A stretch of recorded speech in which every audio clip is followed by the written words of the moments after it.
రామాయ రామభద్రాయ రామచంద్రాయ వేధసే రఘునాథాయ నాథాయ సీతాయాః పతయే నమః. శ్రీరామ రామ రామేతి రమే రామే మనోరమే సహస్రనామ తత్తుల్యం రామనామ వరాననే. వాల్మీకి రామాయణంలో అరణ్యకాండలో జనస్థానములో ఈ కరుడు త్రిశురుడు దాని తర్వాత వీళ్ళంతా కూడా మరణించారు రాముని చేతిలో. ఇప్పుడు ఈ విషయాన్నంతా కూడా శూర్పణఖ తన అన్న అయినటువంటి రావణునికి చెప్పేటటువంటి మరి సంఘటన మనం చెప్పుకోబోతూ ఉన్నాం. తతశూర్పణఖా దృష్ట్వా సహస్రాణి చతుర్దశ హతాన్యేకేన రామేణ రక్షసాం భీమకర్మణా. గొప్ప వీరులైనటువంటి ఈ 14,000 మంది రాక్షసులు శ్రీరాముని చేతిలో మరణించడాన్ని స్వయంగా జనస్థానంలో చూసిందన్నమాట శూర్పణఖ. చూచి దూషణం చ కరం చైవ హతం త్రిశిరసా సహా. వాళ్ళతో పాటు ఈ సేనానాయకుడైనటువంటి దూషణుడు, అదేవిధంగా త్రిశిరుడు, మరి వీళ్ళందరినీ కూడా కరుడు, వీళ్ళందరినీ కూడా చూసిందన్నమాట. దృష్ట్వా పునర్మహానాదం ననాద జలదోయత. వాళ్ళని చూసి భయంకరంగా ధ్వనించిందన్నమాట. విధంగా మేఘము ధ్వనించినట్లుగా ధ్వనించింది అంటున్నాడు. సా దృష్ట్వా కర్మరామస్య కృతమన్యై సుదుష్కరం. మరి ఆ రాముడు యొక్క కర్మలన్నిటినీ కూడా చూసింది. అంటే ఈ రాక్షసులను కూడా చంపినాడు కదా, ఆ విషయం అంతా. జగామ పరమోద్విగ్న, మిక్కిలి ఉద్విగ్నతకు లోనైంది, భయానికి గురైంది. లంకాం రావణ పాలితాం, లంకానగరానికి వెళ్ళిందనమాట. రావణుడు పాలించేటటువంటి లంకానగరానికి వెళ్ళింది. సా దదర్శ విమానాగ్రే రావణం దీప్త తేజసం. పుష్పకము అనే పేరు కలిగినటువంటి తన రాజభవనంలో సుఖాసీనుడై ఉన్నాడన్నమాట రావణుడు. బాగా దేదీప్యమానంగా ప్రకాశిస్తున్నాడు. ఉపోపవిష్టం సచివై మరుద్భిరివ వాసవం. ఏ విధంగా దేవతలంతా కూడా ఇంద్రుని చుట్టూ చేరి కూర్చుంటారో ఆ విధంగా మంత్రులంతా కూడా రావణుని దగ్గర కూర్చొని ఉన్నారు, రావణుని చుట్టూ చేరి ఉన్నారన్నమాట. ఆ విధంగా ఆమె లంకానగరానికి వెళ్ళి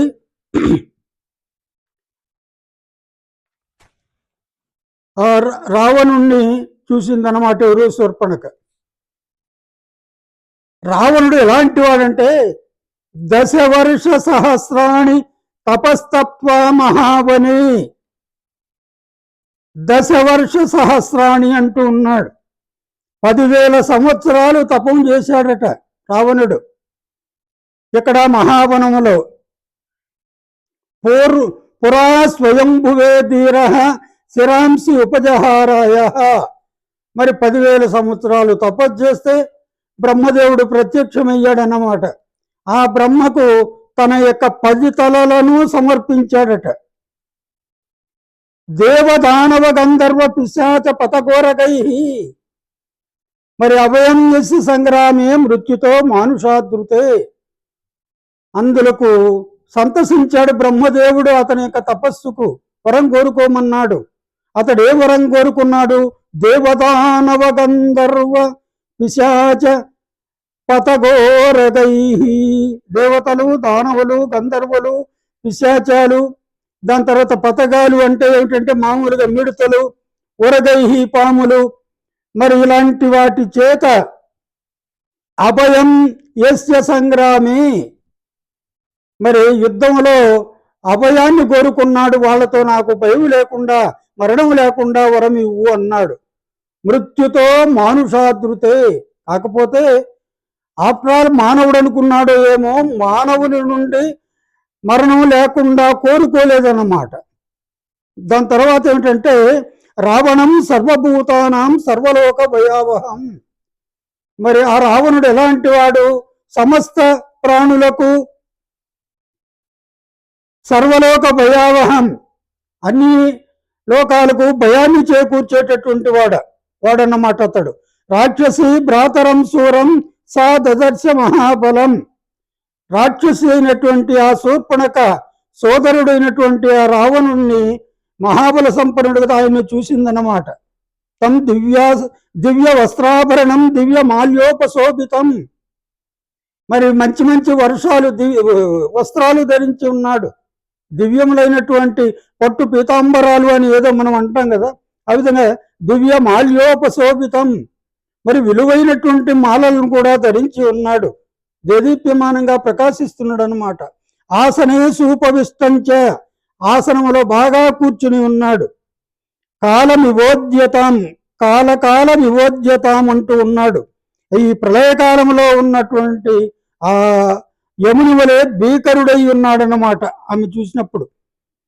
దాని తర్వాత తతశూర్పణకాదీన రావణం లోకరావణం. మరి దీనురాలైనటువంటి ఆ శూర్పణక లోకాలకంతా కూడా భయాన్ని కలుగు చేసేటటువంటి రావణ్ణి చూచింది. అమాత్య మధ్య సంక్రుద్ధ పరుషం వాక్యమబ్రవీత్. ఆయన మా ఈ మంత్రులంతా కూడా చుట్టూ ఉండగా ఆ రావణుని చూసి మిక్కిలి కోపంతో, అసంక్రుద్ధ కోపంతో పరుషం వాక్యమబ్రవీత్, కఠినంగా మాట్లాడిందన్నమాట. ప్రమత్త కామభోగేషు. నీవు ఈ నిరంతరము కామభోగాలలో మునిగి ఉన్నావు. స్వైరవృత్త, అడ్డు చెప్పేవారెవరూ లేకుండా కూడా ఉన్నావు. నిరంకుశుడుగా ఉన్నావు. సముత్పన్నం భయం ఘోరం బోద్ధవ్యం వా అవబుద్ధ్యసే అన్నమాట. అంటే మిగులు భయంకరమైన పరిస్థితి ఏర్పడింది. నీవు చారుల వలన ఇంతకు ముందే దాన్ని తెలుసుకొనవలసి ఉండింది. బోద్ధవ్యం తెలుసుకొనవలసి ఉండింది. కాకపోతే కానీ నీవు అట్లు చెయ్యలేదు అని కూడా నావబుద్ధ్యసే అని అనిందన్నమాట. సక్తం గ్రామ్యేషు భోగేషు కామవృత్తం మహీపతిం. ఈ సక్తం గ్రామ్యేషు భోగేషు అంటే ఈ భోగాలు క్షణికాలు అన్నమాట. ఈ క్షణికాలైనటువంటి ఇంద్రియ భోగాలలో నీవు విరతుడు అయి ఉన్నావు. స్వేచ్ఛగా ప్రవర్తిస్తూ ఉన్నావు. లుబ్ధమ్మ బహుమన్యంతే శ్మశానాగ్నివ ప్రజా. ఈ విధంగా ఉండేటటువంటి సుఖలోలుడైనటువంటి రాజుని శ్మశానంలో ఉన్నటువంటి అగ్ని వలె ప్రజలు గౌరవింపరు అన్నమాట. శ్మశానంలో ఉన్నటువంటి అగ్ని ఏ విధంగా గౌరవానికి నోచుకోదో ఆ విధంగా నిన్ను ప్రజలు గౌరవించరు అని చెప్పింది. స్వయం కార్యాణి ఎక్కాలే నాను తిష్టతి పార్థివ. సరైన సమయంలో ఏ రాజు అయితే మరి ఈ కార్యాలన్నీ కూడా పట్టించుకోడు, సత్వై సహరాజ్యేన తైశ్య కార్యైర్వినశ్యతి. అతడు ఆ రాజు యొక్క కార్యాలు భంగమవుతాయి. అంతేగాక క్రమంగా అతడు రాజ్యభ్రష్టుడవుతాడు అని కూడా ఆమె చెప్పింది. దాని తర్వాత ఆత్మవద్భిర్ విగృహ్యత్వం దేవగంధర్వదానవై అయుక్త చారశ్చపల కథం రాజా భవిష్యసి అన్నమాట. దేవతలు, దానవులు, గంధర్వులు మరి వీళ్ళంతా కూడా ధైర్య సాహసం కలిగినటువంటి వాళ్ళు. వారు నీపై ప్రతీకారానికి పూనుకొని ఉన్నారు. ఈ స్థితిలో నీవు సరియగు గూఢచారులు లేనివాడై, అదే చెప్తుంది, అయుక్తశ్చార, యోగ్యులైనటువంటి గూఢచారులు లేనివాడవై, చపల చిత్తుడవై కథం రాజా భవిష్యసి, ఈ రాజుగా ఏ విధంగా నీవు చలామణి కాగలవు, మనగలవు అంటుంది. త్వంతు బాల స్వభావశ్చ బుద్ధిహీనశ్చ రాక్షస. ఓ రాక్షస, నీవు పిల్లవాని స్వభావం కలిగిన వాడవు, బుద్ధిహీనుడవు.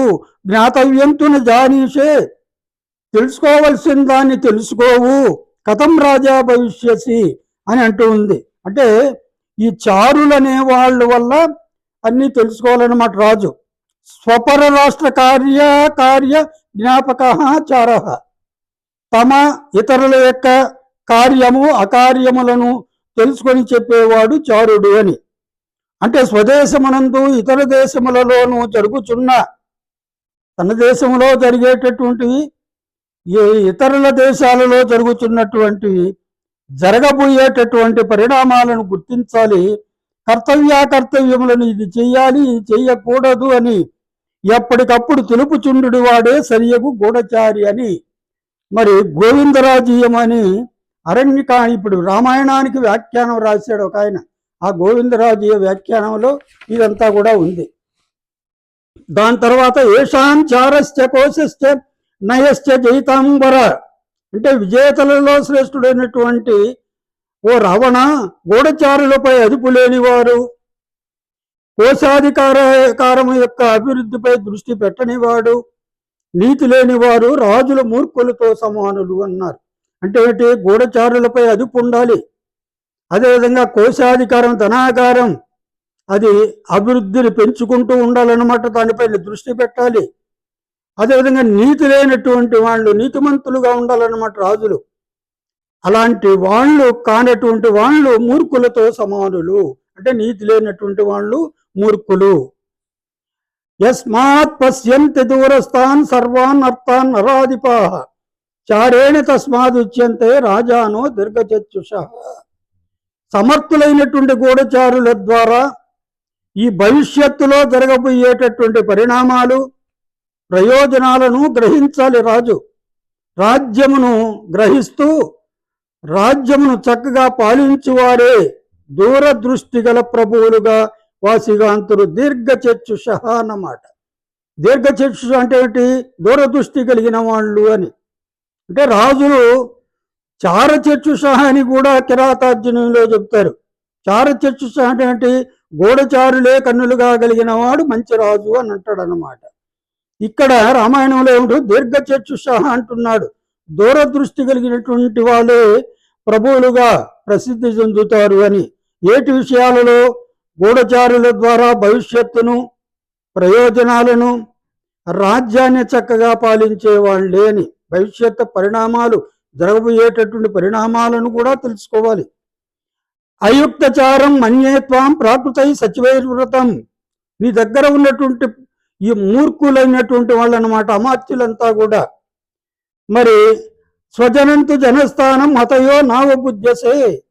జనస్థానములో దండకారణ్యములో నీ రాక్షసులంతా కూడా మరణించారు కదా, మరి వాళ్ళు మూర్ఖులు కాకపోతే నువ్వు అలాంటి వాళ్ళని పెట్టుకొని ఉండబట్టే కూడా వాళ్ళు చనిపోయిన విషయం కూడా తెలుసుకోకుండా ఉన్నావు అని అనిందనమాట.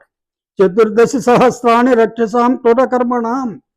మరి క్రూరములైనటువంటి పనులు చేసేటటువంటి 14,000 మంది రాక్షసులను హతాన్యేకేన రామేణ, ఒకే ఒక రాముడితో 14,000 మంది రాక్షసులు చనిపోయినారు. ఇంకా ఏమిటో కరస్థ సహదూషణ, దూషణుడితో పాటు కరుడు కూడా మరణించాడు. ఇదంతా కూడా శూర్పణఖ తన అన్న అయినటువంటి రావణుడికి చెబుతూ ఉంది.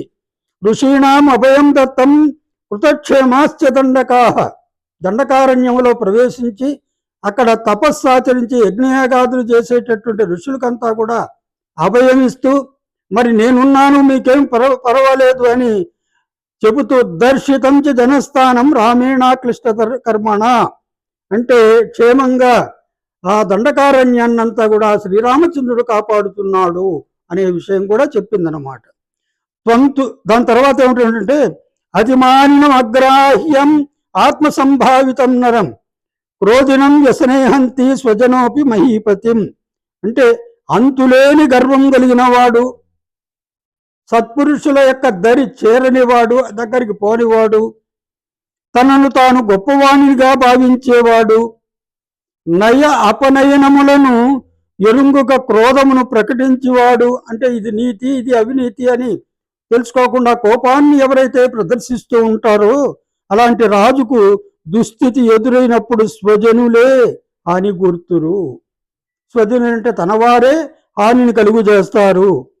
ఇంకా ఏమంటే నాను తిష్టతి కార్యాణి భయేషున విభేతి చ క్షిప్రం రాజ్యాచ్యుతో దీన తుణైస్తుల్యో భవిష్యతి, సకాలంలో కర్తవ్య పనులను చేయకపోతే, చేయవలసిన కర్తవ్యం అంటే చేయవలసినటువంటి పనులను వాటిని సకాలంలో చేయకపోతే నెరవేర్చని వాడు భయావహ పరిస్థితులను లెక్కలేకుండా ధీమాధోరణితో వ్యవహరించేవాడు ఆయన రాజు అతి శీఘ్రంగా రాజ్యభ్రష్టుడవుతాడు అని ఎంత రాజనీతో ఎవరికి ఈ శూర్పణ కూడా. ఎందుకంటే సాక్షాత్తు ఆ రావణుని యొక్క చెల్లెలు కదా. ఈ రాక్షసులు కూడా విపరీతమైనటువంటి విద్యలు నేర్చుకున్నటువంటి వాళ్ళు, రాజనీతి కూడా బాగా చక్కగా నేర్చుకున్నది ఆవిడ. అందువని ఇంకా ఏమంటుంది, రాజ్యభ్రష్టుడగును అతడు దీనుడై గడ్డిపోచ కంటే చులకనగా చూడబడతాడు అని కూడా చెప్పిందన్నమాట. దాని తర్వాత ఏమంటుంది, లోకమునకు ఒక్కొక్కప్పుడు ఎండిపోయిన పుల్లలు, మట్టి గడ్డలు, ధూళులు మొదలగు వానిచే కూడా కొంత ప్రయోజనం కలుగుతాయి. ఎండిపోయిన పుల్లలు, మట్టి గడ్డలు, దుమ్ము ఇవి కూడా ఎప్పుడో ఒకసారి ప్రయోజనం కలుగుతుంది. కానీ పదవీభ్రష్టుడైనటువంటి రాజు మాత్రం దేనికి పనికిరాడు అని కూడా చెప్పిందనమాట. ఉపభుక్తం యథావాస శ్రద్ధోవా మృదితాయత ఏవం రాజ్యాత్ పరిభ్రష్ట సమర్థోపి నిరర్థక అన్నమాట. మనం ఏ విధంగా ఒక వస్త్రాన్ని కట్టుకొని విడిచేస్తాము, అదేవిధంగా పూలమాలను తీసేస్తాము, వాటి విడిచివేసినటువంటి బట్టలను ధరించి విడిచివేసినటువంటి బట్టలకు ఏ విధంగా విలువ ఉండదో, ధరించినటువంటి పూలమాలకు ఏ విధంగా విలువ ఉండదో, రాజ్యభ్రష్టుడైనటువంటి రాజు కూడా అతడు ఎంత సమర్థుడైనా దేనికి నీ పనికిరాడు అని కూడా చెప్పింది.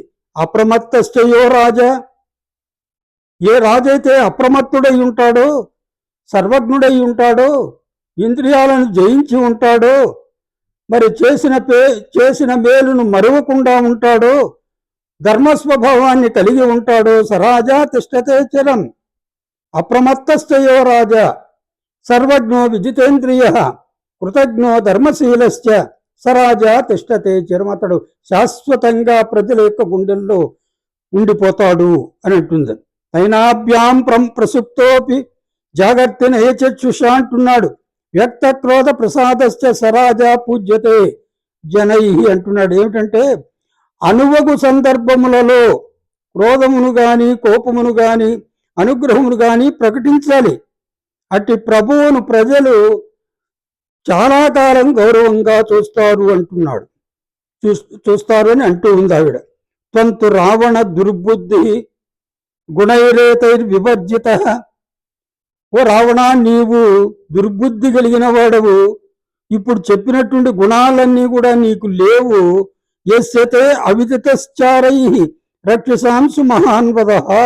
దీనిని బట్టి నీవు ప్రజ్ఞాహీనుడవు, రాజులకు ఉండవలసినటువంటి ఉత్తమ లక్షణాలు కూడా నీవు లేనివాడవు, చారుల ద్వారా నీవు సకాలంలో తెలుసుకోలేకపోతున్నందువలన అని కూడా ఆమె అనింది. దాని తర్వాత ఏమిటంటే ఇతి స్వదోషాన్ పరికీర్తితాంతయా. ఈ విధంగా రావణుడు తెలుసుకున్నాడు. ఆమె చేత పేర్కొనబడినటువంటి దోషాలన్నింటినీ కూడా ఒకసారి తెలుసుకొని సమీక్ష బుద్ధ్యా క్షణదాచరేశ్వర. మరి కొంతకాలం ఈ బాగా సమీక్షించుకున్నాడు అన్నమాట. కాకపోతే ఏమిటంటే అక్కడ ఒకటి మారీచుడే ఉన్నాడు. మరి నీవు సీతను అపహరించి తీసుకుని రావడంలో నీ యొక్క సహాయం కావాలి అని అంటే, సీత మహాపతివ్రత, నువ్వు రామునితో యుద్ధం చేయలేవు, నువ్వు నేరుగా పోయి నువ్వు సుఖంగా రాజ్యాన్ని పాలించు అంటే మారీచుడు చెప్తే వెళ్ళిపోతాడు. ఎవరు అది కూడా స్మరించుకున్నాడు. ఇప్పుడు తన చెల్లెలు చెప్పింది స్మరించుకుంటున్నాడు, తన తమ్ముడు చెప్పింది కూడా స్మరించుకుంటున్నాడు అన్నమాట. అంటే శ్రీరాముని వలన నీ రాజ్యములకు త్వరలో ముప్పు వాటిల్లుతుందని శూర్పణఖ చెప్పింది. అతడేం చెప్పినాడు, శ్రీరాముని నీ జోలికి రాడు, ఆయన మంచివాడు, గొప్పవాడు, ఆయనతో యుద్ధానికి పోతే నువ్వే మరణిస్తావు అని, కాబట్టి యుద్ధం వద్దు అని అతడు చెప్పాడు. ఇవన్నీ కూడా నెమరు వేసుకుంటూ ఇప్పుడు నా కర్తవ్యమేమి అని దీర్ఘాలోచనలో పడ్డాడన్నమాట రావణుడు. దాని తర్వాత ఏం జరుగుతుందో రేపు చూస్తాం. హరి ఓం తత్సత్.